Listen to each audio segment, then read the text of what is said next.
कृष्ण भावनामृत महाकाव्य श्रीमद् विश्वनाथ चक्रवर्ती पाद द्वारा प्रकट किए गए, जिसमें मध्यान्ह लीला के अंतर्गत हेमंत सुखद, शिशिर सुखद और हेमंत कांत जो श्री वृंदावन का जो भाग है, उस वृंदावन के भाग में उस समय सब श्री प्रियालाल आनंद पूर्वक आप पधारे हैं। और हेमंतेष्ट जो वृंदावन भाग, हेमंतेष्ट इस वृंदावन भाग में शीत ऋतु के सुख का श्री प्रियालाल सब आनंद ले रहे हैं। श्री ललता जी ने सब सखियों को जिस समय कुकुड़ते हुए देखा, श्री किशोरी जी चल रही हैं तो घेंटू से घेंटू मिला करके सिकुड़ करके अपना जो ओढ़नी है उसको फैला करके लपेट करके और मुख से शीतकार न्यारे प्रकट हो रहे हैं, तो परम कोमल प्रकार से जैसे चल रही हैं। तो आज मानो ये शिशिर ऋतु, ये हेमंत ऋतु आज प्रिया के विलास के समय जो अनुभव, उन अनुभवों को साक्षात प्रकट कराती हुई, सामने बिना विलास के भी विलास के अनुभवों को साक्षात प्रकट कराती हुई विराजमान हो रही है। चीना झपटी में श्री लाल जी की कटी पेच में कमर में लगी हुई जो बंशी है वो कहीं गिर गई है और उसे श्री ललता जी ने अपनी बेनी में बांध लिया है। श्री वृंदा जी ने जितने भी सखीगण हैं उनको ला करके उस समय धुलाई प्रदान की है, रजाई प्रदान की है, और सारी सखीगण उस समय रजाई ओढ़ ओढ़ करके उस समय विराजमान हो गई हैं। और रजाई से सब लिपटी हुई, रजाई में सिमटी हुई सब सखीगण भी आनंदपूर्वक विराजमान है। ऐसे हेमंत की अपूर्व शोभा प्रकट हो रही है। आगे वर्णन कर रहे हैं श्री कृष्ण श्याम सुंदर रसिक शिरोमणि श्री प्रिया की ओर उन्मुख होकर के प्रिया से कह रहे हैं, प्रिया से बोल रहे हैं कि पूर्वक घटा झंडी श्रेणी कुरुंटुक मंडले हृदय तनु तनु नाम ते कांते यदि दधरे रुचक तद अरम, तो तद अधर्म अदामौ दैर्यीशाम सदेह विराजनाम नव सुमनसाम माला माम लाले अत्यधिकम न किम। कि हे श्री प्रिय, देखो आपने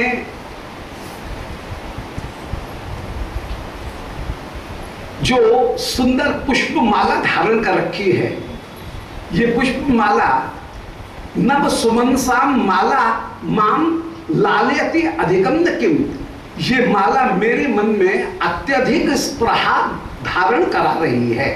आपने सुंदर फूल की माला धारण कर रखी है, इस माला को देख करके मेरे हृदय में अत्यंत आनंद उत्पन्न हो रहा है। ये फूल की माला कैसी है? बोले कई पुष्प उसमें गुथे हुए हैं। कौन कौन से पुष्प? बोले कुर्वक घटा, उसमें लाल पिया बांस के फूल भी जुड़े हुए हैं। कुर्वक, कुर्वक के लाल पिया बांस के जो फूल हैं वो उसमें जुड़े हुए हैं। फिर झंटी श्रेणी, झंटी का तात्पर्य है काला पियावास, नीला पियावास जो है वो नीले पियावास के भी फूल उसमें गुथे हुए हैं। तो एक थाक लाल पियावास का है, दूसरा थाक नीले पियावास का है, और तीसरा जो है वो कुरुंटक मंडलई, कुरुंटक माने पीले पियावास का भी उसमें भाव विराजमान है। रंगों के अलग अलग स्वरूप होते हैं और रंगों का अलग अलग रस भी होता है। जैसे लाल रंग जो है वह अनुराग का प्रतीक है, लाल रंग। इसी तरह से काला रंग वह श्रृंगार रस का रंग है। श्रृंगार रस का जहां वर्णन किया गया वहां पर काला रंग ये श्रृंगार रस का रंग है, और पीत रंग, पीला रंग ये उल्लास का रंग है। जब हृदय में अत्यंत उल्लास होता है तो केसरी कपड़े, पीले कपड़े ये उल्लास के प्रतीक होते हैं। ऐसे ही श्याम रंग वह कहीं अनुराग का प्रतीक, उधर कहीं कहीं कभी कभी दुख का प्रतीक, और जो लाल रंग है वह कहीं अनुराग का प्रतीक होकर के विराजमान। इनमें श्रृंगार रस का जो रंग वर्णन किया गया, और श्रृंगार रस के जितने भी पुराने चित्र प्राप्त होते हैं वे चित्र सब श्याम रंग के प्राप्त होते हैं। और उज्ज्वल नीलमणि में भी श्रृंगार रस को काले रंग का बनाया गया। तो प्रिया जी ने जो फूल माला पहन रखी है उसमें लाल रंग का पियावास भी है, नीले रंग का पियावास भी है, और पीले रंग का भी पियावास भी है। तो इन तीनों पियावासों के पुष्पों को देख करके श्री प्रिया के हृदय में अनुराग भी प्रकट हो रहा है, श्याम से मिलने की अत्यंत उत्कंठा जो श्रृंगार रस है वो भी प्रकट हो रहा है, और उल्लास भी प्रकट हो रहा है। तीनों रंग तीनों को प्रकट करते हुए विराजमान हो रहे हैं। तो कुर्वक घटा झंडी श्रेणी, कुर्वक घटा माने लाल पियावास, झंडी श्रेणी माने श्याम पियावास, और कुरुंटक मंडल माने पीला पियावास। इनके पुष्पों से हृद तनु, हृद अतनु, तनु नाम, हे श्री प्रिया जी तुम्हारे हृदय में जो अतनु तनु नाम कामदेव जो विराजमान है, उस कामदेव की कांति को आज मानो इस माला ने धारण कर लिया।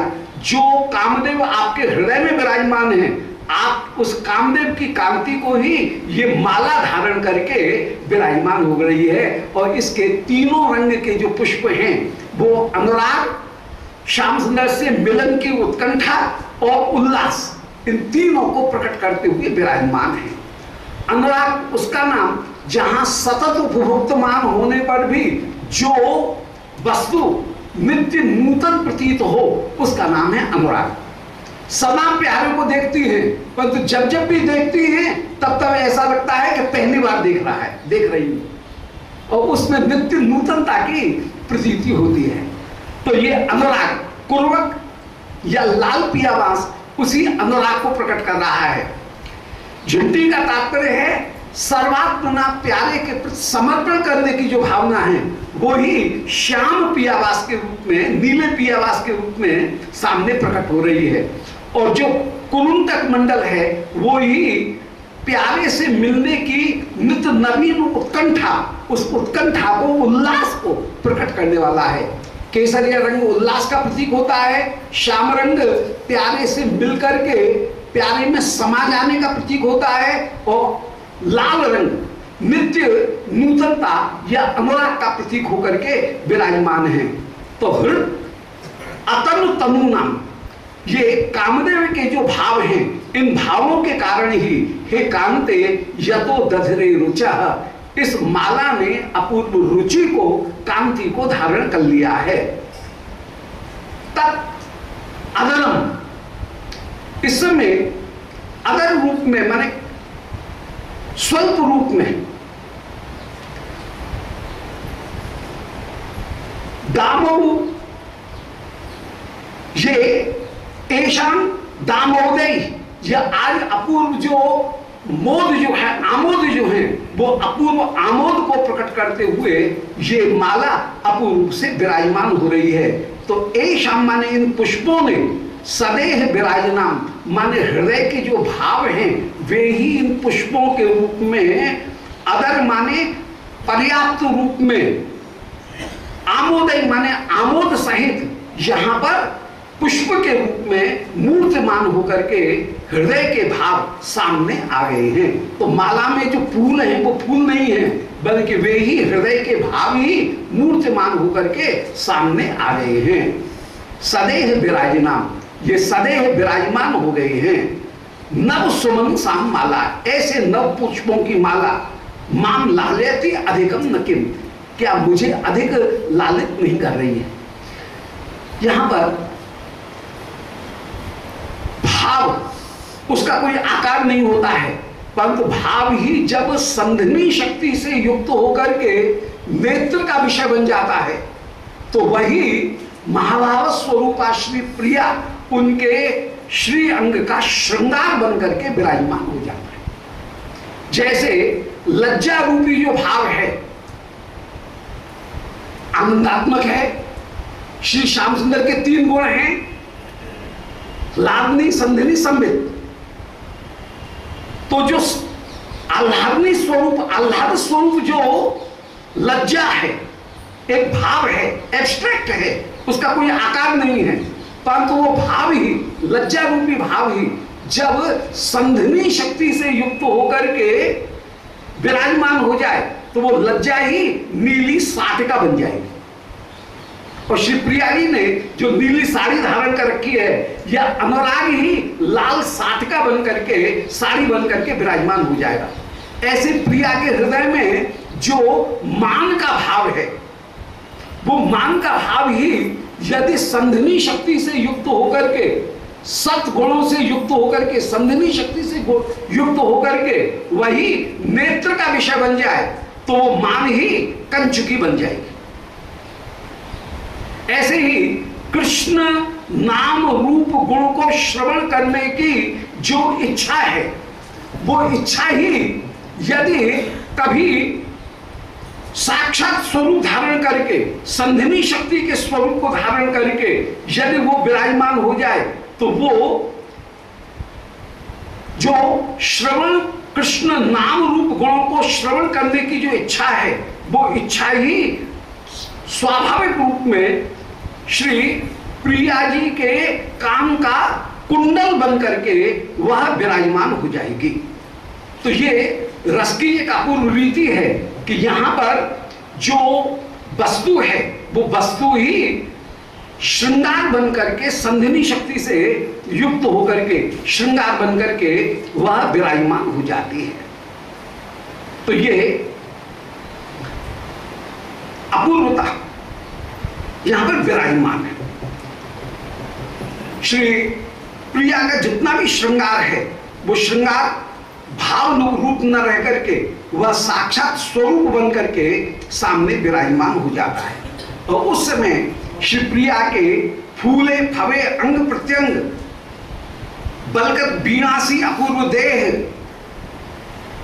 श्री अपूर्व चंद्रकाकी सी अपूर्व चमक, लट लटकन घुरवासी लटकों की जो केशों की जो ढुलन है वो सुशोभित हो रही है।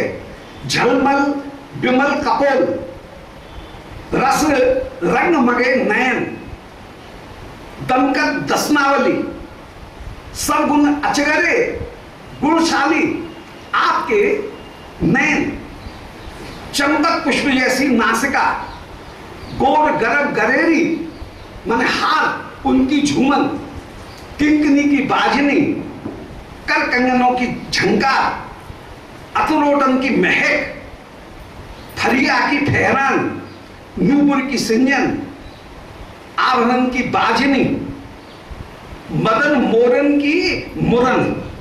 प्रिया जो मोरे उस समय कैसी सुंदर मुरन उस समय प्रकट होती हुई विराजमान हो। जगर मगर रूप का जो प्रकाश, जहां पर चहल पहल के दलदले अपूर्व रूप से प्रकट हो रहे हैं।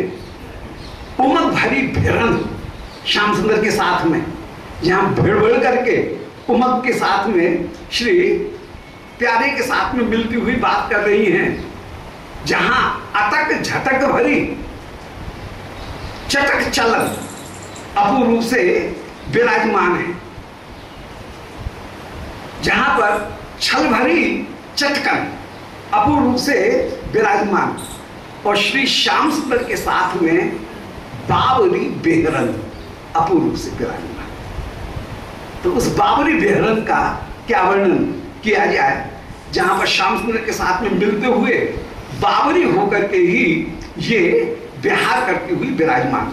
तो जो हृदय में कामदेव का भाव है, वो कामदेव का भाव ही अनुराग रूप में लाल पियावास बन करके हृदय में प्यारे के साथ में मिलकर के एक हो जाने का जो भाव है, वही श्याम पियावास बन करके और प्यारे की सेवा करने की अपूर्व उत्साह, वही पीला पियावास बन करके श्री प्रिया की माला के रूप में वही सामने मूर्तमान होकर के प्रकट हो गया।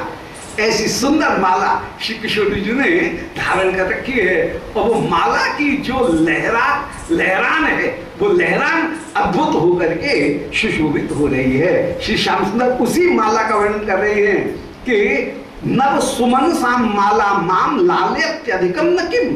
हे श्री प्रिय, आपकी ये नए फूलों की जो माला है, ये क्या मुझे अत्यधिक लालायित नहीं कर रही है क्या? ये अत्यधिक लालायित कर रही है। तो अनल्प जो प्रमोद है, तद अदर मदा मोदे, अनल्प जो प्रमोद आनंद है, उस आनंद को प्रदान करने वाले फूलों की ये जो माला है, मेरे हृदय को अपूर्व सुशोभित कर रही है। माला का वर्णन यहां पर हुआ। फिर दोबारा सुन ले, श्याम सुंदर माला का वर्णन कर रहे हैं कि लाल प्रियावास, नीले प्रियावास और पीले प्रियावास के द्वारा हृदय अतनु तनु नाम, हृदय में जो अतनु माने कामदेव है, उस कामदेव के भावों को ही हे कांते यतो दधरे रुचा, इस माला ने अपने ऊपर धारण कर लिया है। अपने श्रीअंग के द्वारा हृदय के भावों को ही ये माला प्रकट करती हुई प्रकट हो रही है। तब अदर मद आमोदय, अनल्प जो प्रमोद है, उस प्रमोद के द्वारा एशाम सुमनानाम, ये नए जो पुष्प हैं, इन पुष्पों की माला आज सदैव विराजिताम, मूर्तिमान सामने विराजित होकर के माम लाल्यत्यधिकम, मुझे अत्यधिक आनंदित करती है। मेरे हृदय में लाल्यति माने सेवा करने की अभिलाषा उत्पन्न कर रही है कि मैं प्रिया जी की कैसे सेवा करूं। आगे श्री श्याम सुंदर कह रहे हैं कि कलय महिले नारंगाक्षा लता तब सन्निधौ अपि निज फल द्वंद्वम नैवा वृणोत्यति गर्भिणी स्वकुच सुषुमाम कंचुक्यास्त्वं दरापि कराग्रतः प्रकटे से चेत ऐशा गर्हाम बुधौ निमज्जति। तो एक बड़ा सुंदर भाव है। शिवप्रियालाल उस समय रजाई ओढ़ करके बैठे हैं, पास में ही एक बड़ी सुंदर लता है और उस लता में नारियल नहीं, उसमें लता में नारंगी के फल जो हैं वो लटके हुए, नारंगी के जो फल हैं वे लटक रहे हैं। और उस नारंग फल का दर्शन करके श्री श्याम सुंदर को श्री स्वामिनी के श्री अंग में विराजमान दिव्याति दिव्य जो रसद निकुंज, उस रसद निकुंज की रूप माधुरी का स्फुरण हो जाता है और आप कहने लगते हैं कि हे श्री प्रिय, आपके श्री वक्षस्थल की जो अपूर्व शोभा, उस रसद निकुंज की जो अपूर्व शोभा है, उस रसद निकुंज की शोभा को ये नारियल, ये नारंगी के जो फल हैं, ये नारंगी के फल, नारंग फल क्या प्राप्त करेंगे? ये प्राप्त नहीं कर सक रहे हैं। परंतु आपने सर्दी में ठंड के कारण ये रजाई ओढ़ रखी है, आपने दोहरा जो कंचुकी है उसको भी धारण कर रखा है, फिर उसके ऊपर अंचल जो है वो अंचल भी दोहरा आकर के श्रीअंग उनको लपेटे हुए विराजमान हो रहे हैं। इसलिए क्योंकि श्रीअंग पर विराजमान उन नारंग फलों की शोभा सामने प्रकट नहीं है, तो उनको प्रकट न देख करके देखो तो सही इस निर्लज्ज, इस अभिमानिनी नारंग लता को देखो कि ये अपने फलों को कैसा दिखा रही है कि आहा मेरी कैसी शोभा, मेरी कैसी शोभा। परंतु आपके श्रीअंग की शोभा की, श्रीअंग की वो जो रंगत कुंज है, उस रंगत कुंज की एक झलक भी यदि इस को प्राप्त हो गई, इस लता को प्राप्त हो गई, तो इस अभिमानी लता का सारा अभिमान चूर चूर हो जाएगा। बोलो लाली लाल की जय। कैसी सुंदर शोभा, वर्णन करने की पद्धति कितनी मधुर कि ये नारंग लता कैसी इठला रही है, अभिमान में चूर हुई जा रही है। परंतु इसका अभिमान कब तक? बोले जब तक आप अपने श्रीअंग की शोभा की एक झलक भी नहीं दिखा रही हैं। जैसे एक झलक को भी दिखाएंगे वैसे ही इस नारंगी लता की सारे अभिमान चूर चूर खंडित हो जाएगा। इसी भाव को सामने प्रकट कर रहे हैं कि कलय महिले, हे महिले, महिल कहते हैं आदरणीय, नारी जाति परम परम वंदनीय है और वंदनीय होने के कारण उसके लिए एक आदर में एक शब्द का प्रयोग किया जाता है महिला। महिला माने आदरणीय, समादरणीय। तो हे महिले, हे परम आदरणीय, कलय महिले, हे आदरणीय, देखो देखो नारंगाक्षा लता, ये नारंगी की जो लता है तब सन्निधौ अपि, ये आपके सामने आने पर भी कैसी इठला रही है। और निज फलद्वंदम नैव आब्रोति, और ये अपने लटकते हुए नारियल के, नारंगी के जो सुंदर पके हुए सुपुष्ट फल हैं उन फलों को छिपा नहीं रही है। ये लता अपने फलों को प्रकट करती हुई सामने प्रकट हो रही है। तो निज फलद्वंदम, अपने फलों के समूह को नैव आब्रोति, यह नारंगी की लता अपने फलों को छिपा नहीं रही है और अति गर्भिणी, अत्यंत गर्व के द्वारा उनको और दिखा रही है। परंतु हे श्री किशोरी जी, हे महिले, स्वकुच सुषमाम कंचुक आस्वाम दरात कराग्रता, आपने अपने श्रीअंग की उन अष्टकुंजों में जो रसद कुंज है उस रसद कुंज को कृपा करके आपने लज्जा के कारण वस्त्र से आवृत कर रखा है। आपने रजाई से आवृत, दुलाई से आवृत होकर के आप इस समय विराजमान हो। ऐसी स्थिति में स्वकुच सुषमा, अपने जो रंगत कुंज, उन रंगत कुंज की अपूर्व शोभा को यदि आप दरादप कराग्रतः, कहीं अंचल संभालने के बहाने, कभी रजाई को संभालने के बहाने, मना थोड़ी सी भी यदि आप अपने श्रीहस्त से वस्त्र जो है उनको संभालने के बहाने अपने श्री अंग की उन अपूर्व शोभा को किंचित भी यदि प्रकट करोगी तो आपकी उस शोभा को प्रकट होने पर प्रकट ऐसी चेत यदि आप प्रकट कर दोगी तो ऐसा गर्हाम बुधौ निमज्जति, जरूर ये लता लज्जा रूपी समुद्र में ही, गर्हा समुद्र में ही डूब जाएगी। इसलिए ये दिखा रही है अपनी ऐंठ ज्यादा, पर इसकी ऐंठ ज्यादा देर चलने वाली नहीं है। जब तक आपने अपने श्रीअंग के ऊपर विराजमान रंगत कुंज को आवृत कर रखा है तब तक ही यह अपनी शोभा में इठला रही है। परंतु जैसे ही आप अपनी शोभा को प्रकट करोगी वैसे ही इस ये गर्हा कुंज में, गर्हा समुद्र में, निंदा के समुद्र में ये लता डूब जाएगी, डूब जाएगी। ऐसे बहाने से जैसे ही श्री श्याम सुंदर ने कहा, उस प्रशंसा को सुनकर के शिवप्रिया और लजा गई है, शिवप्रिया और संकुचित होकर के विराजमान है। तो इति निज गिरा, ऐसी निज माने श्याम सुंदर की वाणी से। वाणी साहित्य में निज शब्द ये कृष्ण के लिए आता है। वाणी साहित्य की एक विशेषता है, वहां पर इत शब्द का प्रयोग होगा राधा रानी के लिए और उत शब्द का प्रयोग होगा श्याम सुंदर के लिए। सदा कभी कोई भी वाणी देख लो, वाणी में इतने आई विश्वानंद ने उत्ते नंद किशोर, श्याम सुंदर के लिए उत शब्द का प्रयोग, और इत शब्द का जो प्रयोग होगा वो वाणी साहित्य में सर्वदा सर्वदा श्री किशोरी जी के लिए होगा, क्योंकि कवि जो भी हैं, रसिकजन जो भी हैं, वे अपने आप को राधा रानी के पक्ष का मानते हैं, श्याम सुंदर के पक्ष का मानते ही नहीं कोई।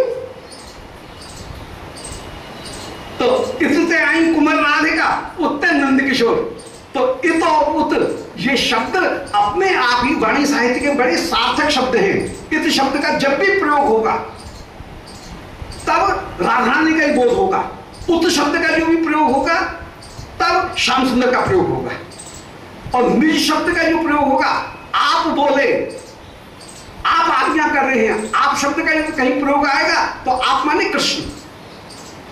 तो यहां पर वही कह रहे हैं इति निज गिरा, निज गिरा माने अपनी वाणी, माने श्री श्याम सुंदर के इन वचनों को सुनकर के श्री राधिका, राधा, जो राधा कैसी हैं, अराल ईक्षण, अराल माने टेढ़े।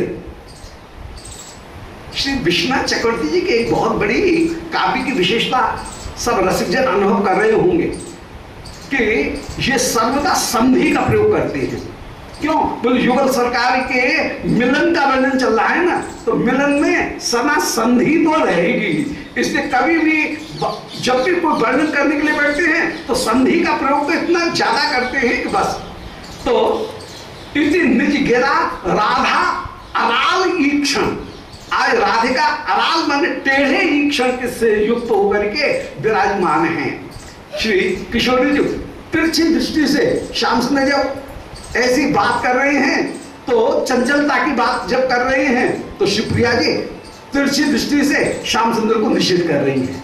तो अराल ईक्षण होकर के और स्मित बिंदु भी स्नपित दृक, और मंद मुस्कान जो है वो भी विराजमान, आंखों में हंसी भी प्रकट हो रही है। ऐसी स्मित की बिंदु से माने दृष्टि उनकी अमृत बिंदुओं से स्नपित श्याम सुंदर की दृष्टि को नहलाती हुई विराजमान होती है।